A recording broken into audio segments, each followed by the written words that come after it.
is Congress gunning for Shashi Tharoor? He's doing a job on behalf of the country abroad.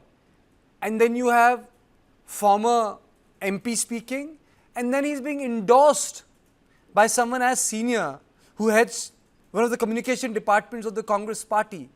And he not only retweets it, but subsequently the next day, there is a page which he puts out, the book written by Shashi Tharoor in 2016.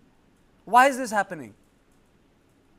So, Karthika, a couple of things. First of all, I think everybody needs to understand that whenever any member of this all-party delegation makes a statement, that is a statement that should be in line with the government of India. Whether that's a Congress MP, BJP MP, that's immaterial. They are on a diplomatic exercise representing the government, and that is what they're required to say.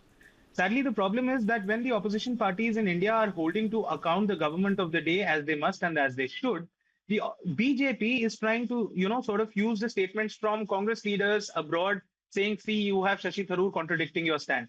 Shashi Tharoor is merely doing what the government is asking him to do, as he should, because he's part of an all-party delegation. So far as Dr. Udit Raj's discontent with Dr. Tharoor's statement is concerned, and then subsequent, statements by Pawan Kheda and Jairam Ramesh, I think what Dr. Tharoor has done, I see personally, nobody can question the kind of diplomat that he is, but I really don't understand that why did he have to indulge in a factual inaccuracy. Because what Dr. Tharoor said in Panama was that we have never conducted surgical strikes before the 2016 surgical strike, which is blatantly wrong. Now, Mukesh Tyagi might disagree with me on that, but I have the proof with me. You have General D.S. Hooda saying that we did strikes before Modi as well. He was the GOC Northern Command during the 2016 surgical strikes. You have the then Foreign Secretary 2016, S. Jaishankar, now Foreign Minister, saying to a parliamentary panel in 2016 that we did surgical strikes before as well. And this is a report about Operation Ginger, when in 2011, Indian Armed Forces crossed the LOC, beheaded 3 army officers and jawans of the Pakistani army, brought back their heads and the insignia. So surgical strikes is not something new. Surgical strikes have been done before. They may not have been officially done because that is what you need to do in order to not fall in conflict with international law. But that's something that's been done before. I really don't understand what was the need for Dr. Tharoor to go out and indulge in a falsehood, because I'm sure for a man of his knowledge, intellect, and skill, he would have known that surgical strikes were carried out in this manner during the UPA era, and even before the UPA era, nothing new. And he was the Minister of State External Affairs at that point of time during Operation Ginger 2011. So I think that is where the discontent is coming from. I really feel that whether it's the BJP or the Congress, they need to lie down, stand down, and understand that when you have an all-party delegation, let's not politicize it. Okay. Let the BJP not tell Congress that dekho tumhara neta aisa bol raha hai. Let the Congress not, get into this fact-finding missions because some Congress neta said something inaccurate abroad. Okay. Ajit, your opening comments. Well, what is happening on the issue of national security and diplomacy, politics is being played from both the sides.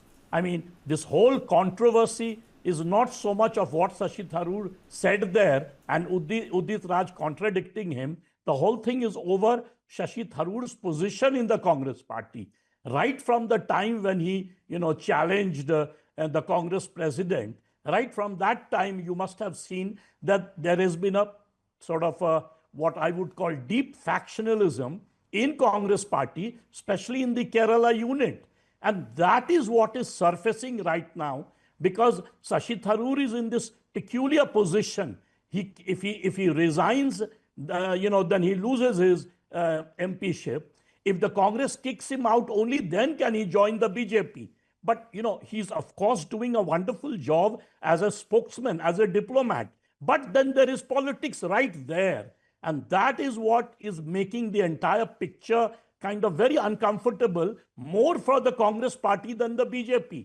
Because in a way, the BJP has selected him. Remember, the Congress did not provide him did not provide them in his name in the initial list. So the Congress selecting him without the knowledge of the Congress party, miffed the Congress party. And why they did not provide his name? Obviously, as I said, there is a lot of jealousy about Shashi Tharoor. After all, I mean, he's a big name. He's an international figure. But somehow in Kerala politics, he is not going to be the face of the Congress party as the chief ministerial candidate, and the elections are right next year. So I think that is but what this is not really stopping. If you look at the Prime Minister's speech and Mamata Banerjee's retort, Operation Sindhur's politicization in our country is complete. Anyone who says that don't politicize Operation Sindhur is just living in a fool's paradise. Complete politicization of Operation Sindhur has happened. People are making comments in rallies, people are making comments on Twitter, people are making comments on social media. Intense politicization has taken place. Let me play out another bite. Congress leader Jairam Ramesh, he had his own unique take on the post-Sindhur diplomatic offensive. Just let me play out his bite. Let other people judge the bite on its merit.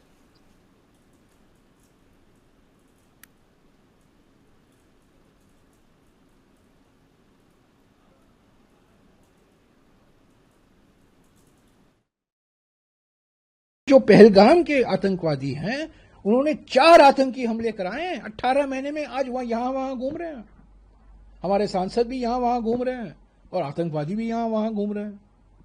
तो यही तो गंभीरता से हम ये सवाल पूछ रहे हैं, इन सवालों का जवाब नहीं देते हैं। Jairam Ramesh has actually questioned the effectiveness of this diplomatic initiative. He is saying that the country has not been able to catch the terrorists and so all these MPs are globally moving.